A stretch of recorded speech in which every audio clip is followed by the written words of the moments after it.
तो दोस्तों फाइनली आज हमारे साथ है all new Maruti Suzuki Alto K10।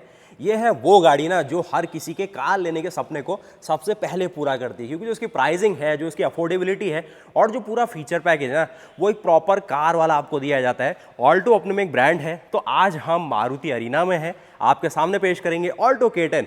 आज 2026 में आपको क्या ऑफर कर रही है ये गाड़ी ना, दोबारा चर्चा में इसलिए आई है क्योंकि इस गाड़ी में बेस मॉडल से आपको 6 एयरबैग मिलते हैं। इंडिया में आज भी काफ़ी गाड़ियां हैं जो 20-25 लाख रुपए की, लेकिन बेस मॉडल में आपको 6 एयरबैग नहीं देती है, लेकिन ऑल्टो K10 के साथ वो सुविधा आपको मिल रही है। तो आज हम बात करेंगे इसके VXI प्लस मॉडल की, और आपकी सहूलियत को बढ़ाने के लिए ना, ये इसका देखिए सारी ऐसी व्यवस्था के साथ है जिसमें वो सारे काम के फीचर फंक्शन है ना, आज जो आपको 2026 में एक कार के अंदर चाहिए। यानी कि 4 से 5 लाख रुपए का सौदा है, और ऐसी गाड़ी चाहिए जो भरोसेमंद हो, दमदार हो, 1000 सीसी के कैटेगरी में हो, और सबसे खास बात 24.90 किलोमीटर पर लीटर का माइलेज क्लेम करती हो, और रियल लाइफ में भी 20 से लेकर 24 का माइलेज निकाल दे, और CNG के साथ 30+ किलोमीटर पर केजी का माइलेज आपको निकाल के दे दे। तो नमस्कार दोस्तों, वेलकम टू पावर रेसर। मैं हूं आपका दोस्त हर्षित। बात करेंगे ऑल्टो K10 की, इंडिया की वो प्रैक्टिकल कार जो हर किसी को ना अपनी ओर खींचती है जब भी वो गाड़ी लेने का सोचता है।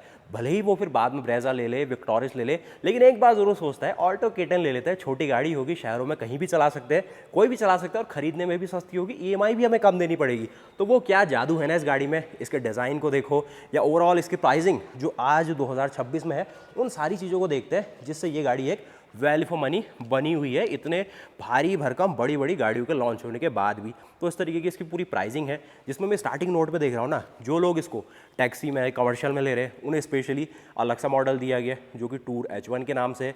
जो लोग इसका LXI लेना चाहते हैं, CNG का ऑप्शन भी है, VXI प्लस आपके सामने है, उसके साथ ही VXI है। फिर उसके बाद स्टैंडर्ड बिल्कुल स्टार्टिंग मॉडल 3,70,000 रुपये एक शोरूम में शुरू हो जाता है, और उसके ऊपर आप जाएंगे LXI, VXI प्लस जिसमें ऑटोमेटिक का ऑप्शन है, और VXI में भी ऑटोमेटिक का ऑप्शन आपको दिख जाता है। तो देखते हैं बॉस क्या कुछ स्पेशल है। बाकी शुरुआत करेंगे इसके सबसे पहले की फॉब से। तो ऐसी की फॉब मिलेगी जो कि जानी पहचानी है, रिमोट सेंट्रल लॉकिंग के साथ, और ये एक मैनुअल की मिलेगी जिसमें आपको जो इसका प्रोग्रामिंग है करानी होगी अगर इसको भी यूज़ करना है तो। बाकी लुक्स के मामले में ऑल्टो K10 लगभग आज इंडिया में 3-4 साल इसको पूरे हो चुके हैं। जब ये गाड़ी लॉन्च हुई थी, हर किसी ने कहा कि मारुति ने अपनी जो A-स्टार है ना, उसको पुनर्जन्म दिया है। जो A-स्टार एक समय में बहुत बिकती थी, तो वैसा ही कुछ डिज़ाइन दिया गया ऑल्टो के अंदर, जो कि सही भी था। अच्छा सा लुक है, सिंपल है, क्यूट है और अच्छा दिखता है। हेडलाइट आप देखेंगे साइड को बेजल होते हुए जाती है, बड़े बाउल दिए गए इसमें, जिसमें आप बड़ा सा टर्न इंडिकेटर देखेंगे, और फ्रंट लुक से गाड़ी ऐसी दिखती है। इस गाड़ी का मेन फोकस है ना, स्पेस भी दे देती है, रिलायबिलिटी भी ठीक है, चलाने में भी आसान है, और सबसे बड़ी बात है कि कॉम्पैक्ट है गाड़ी।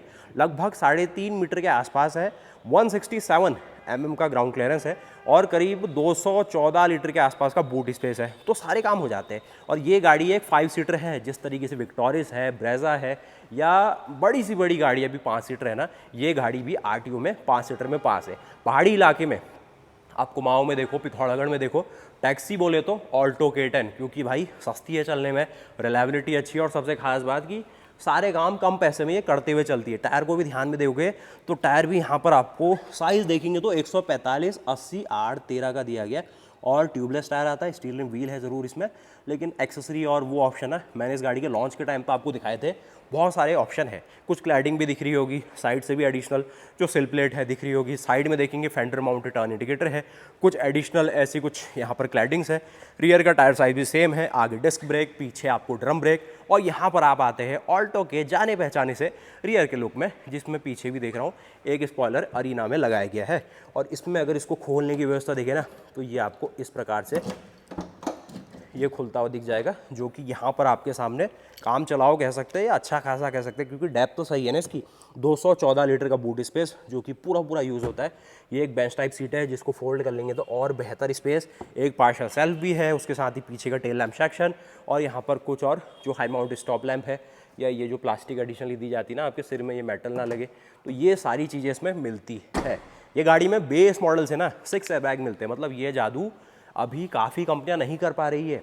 महिंद्रा को कहे तो स्कॉर्पियो एन के बेस मॉडल में लोगों को अभी भी कम एयरबैग मिल रहा है, यानी कि जो 6 एयरबैग का वादा है ना, वो पूरा नहीं करा है। लेकिन आज यहाँ पर ऑल्टो इतनी अफोर्डेबल प्राइसिंग के साथ भी वो 6 एयरबैग का वादा जो इंडिया में हुआ था, वो यहाँ पर पूरा करते हुए चले, तो काफ़ी अच्छी बात है भाई। तो यहाँ पर आप देखेंगे एक और चीज़, जो डुअल वाइपर सेटअप है आपको दिया गया है।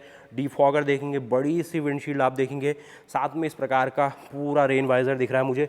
इस टाइप के पुल टाइप आपको मिलते हैं जो कि आप देख सकते हैं। और ये है आपकी ऑल्टो K10 के अंदर का जाना पहचाना इंटीरियर लेआउट, जो कि नए अपडेट के तौर पे ऐसा दिखता था, जिसमें आप VXI प्लस में देखोगे वॉल्यूम के कुछ कंट्रोल, ऑडियो, ब्लूटूथ, स्क्रीन और जो स्पीकर की प्लेसमेंट है दिख जाएगी। आर्मरेस्ट आप देखेंगे, ग्रैब हैंडल है, कुछ सिल्वर फिनिश के साथ ये है।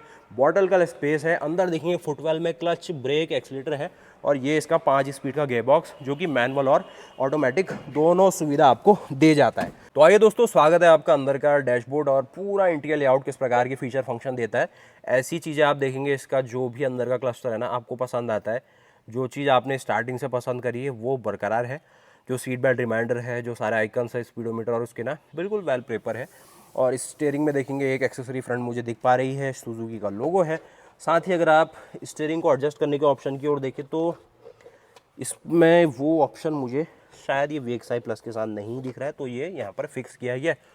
बाकी यहाँ पर आप देखेंगे सारे वाइपर के कंट्रोल, यहाँ पर देखेंगे सारे जो भी लाइट्स के कंट्रोल है। आगे विजिबिलिटी देखें तो पहाड़ी इलाकों में गाड़ी चलती है तो आपको दिख जाती है विजिबिलिटी, ऐसी कोई समस्या नहीं है। उसी तरीके से मैनुअल IRVM है, जो कि आप ऐसे एडजस्ट करेंगे।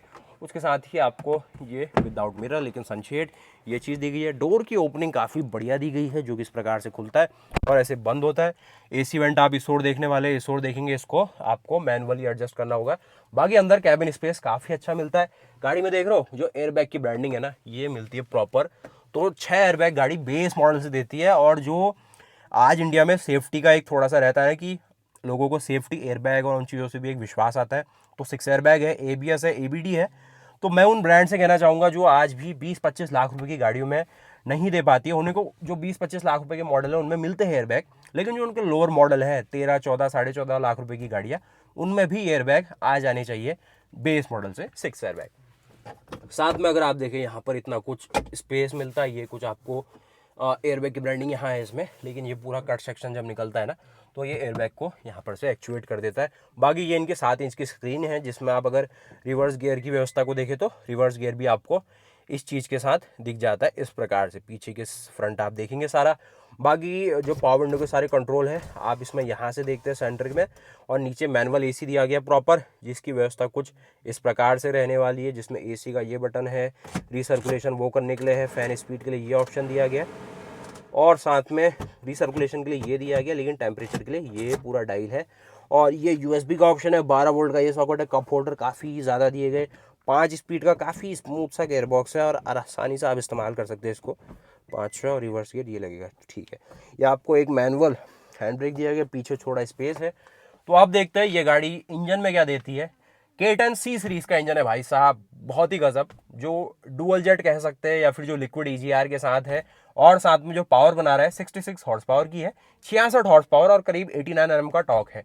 और ये इंजन ना मतलब इस गाड़ी की जान है, इसको जितना भी आप चलाओगे मज़ा ही आने वाला है। और बहुत सारे ऑप्शंस के तौर पे ना ये इंजन मिल ही जाता है आपको। CNG के साथ चाहिए वो ऑप्शन दिखाता ही है, ऑटोमेटिक के साथ चाहिए AGS अवतार में तो वो ऑप्शन भी आपको इस चीज़ के साथ दिख जाता है। उसके साथ ही कुछ एक्सेसरी में देख रहा हूँ, ये भी कुछ मैटिंग के तौर पे यहाँ पर लगा के दी गई है। और इंजन को जल्दी से देख लिया जाए तो इसका सिल्वर शेड भी है ना, तो उसके अकॉर्डिंग देखना। ये इनका जाना पहचाना K10 C सीरीज़ का इंजन, जो कि बहुत ही गजब 3 सिलेंडर लेआउट में है। 3 सिलेंडर होने के साथ साथ पावर काफ़ी सही है, 66 हॉर्स पावर, 89 Nm टॉर्क। ये जो चीज़ आप देख रहे हैं ये इसका लिक्विड EGR है और मित्सुबिशी कंपनी आई थिंक इनको सोर्स कर रही है। तो ये मैंने स्टार्टिंग में जब लॉन्च हुई थी ना तब देखा था, तो बारीकी से उस समय नज़र पड़ी थी। अभी तो वो चीज़ नहीं दिख रही, लेकिन कंपोनेंट वही है। बाकी ये इसकी जो थर्मल बॉडी है, बैटरी, फ्यूज़ बॉक्सेस, ECM और ECU, पीछे की ओर देखेंगे इसका एयर इनटेक है, इस ओर इसका कैटालिटिक कन्वर्टर और सारी चीज़ें रखी गई है। जो ABS का मॉड्यूलेटर कह लीजिए, फ्रंट का जो चैसी है, टाई मेंबर है, या फिर जो लाइट्स की असेंबली और इस ओर देखेंगे ऐसा इसका अंडर बॉनेट मिलता है। और साथ ही अगर आप इसकी बात करते हैं सेकंड रो स्पेस में जो पूरा लेआउट है ना, अब उसको नोटिस करते हैं किस चीज़ के तौर पे वहाँ प्लेसमेंट रखा गया है। तो इसका जो सेकंड रो है वो आपको 3 लोगों के बैठने के हिसाब से देखना है। तो यहाँ पर आप देखेंगे इस प्रकार का स्पेस, पीछे और नीचे लेग रूम के तौर पे ठीक है, जो सेगमेंट की गाड़ी है। बाकी VXI जो अवतार है इसका VXI प्लस अवतार है, तो ये चीज़ आपको जो पावर विंडो है ये मैनुअल देता है रियर में। और अगर आगे की ओर आ जाए तो इस प्रकार का आगे का डैशबोर्ड और ऊपर एक और रूफ स्टेपनर दिया गया है। बाकी पीछे हेडरूम देखे तो इस प्रकार से बैठ सकते हो, 2 लोग कंफर्टेबली और 3 लोग एडजस्ट होकर चलेंगे इसमें। ये सीटें मैंने पूरी पीछे करी इस हिसाब से ये है, नहीं तो पीछे आप बात करें फैमिली के कॉम्पैक्ट यूज़ के हिसाब से काफ़ी सही सा स्पेस है। बाकी आप चाहते हैं ऑल्टो में कौन सा ऑप्शन आपको लेना चाहिए, तो उसकी अलग अलग वीडियो हमने बनाई है। आज अरीना में ये गाड़ी डिस्प्ले में है इसलिए मैंने इसकी अपडेट आपको दी है।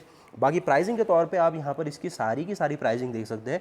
ये इसका VXI प्लस अवतार है मैनुअल में, जो कि 4,99,000 रुपये एक्स शोरूम और ऑन रोड लगभग 6 लाख रुपए की रेंज में है। तो उस साइंस में अगर बात किया जाए तो 6 लाख रुपए की रेंज में ये बातचीत है। और अगर कुछ मारुति इसमें ऑफर देती है वो सारी चीज़ें हैं, फिर ये गाड़ी 6 लाख रुपए से नीचे फॉल कर सकती है। तो उस सेंस में देखा जाए तो ये ऑप्शन आपके पास सामने ऑल्टो K10 VXI प्लस का। तो आप जरा कमेंट करके बताइए आपको कैसी लगी गाड़ी। बाकी हम मिलेंगे आपसे ऐसी नई वीडियोस के साथ, तब तक के लिए जय हिंद, जय भारत, वंदे मातरम, गुड बाय।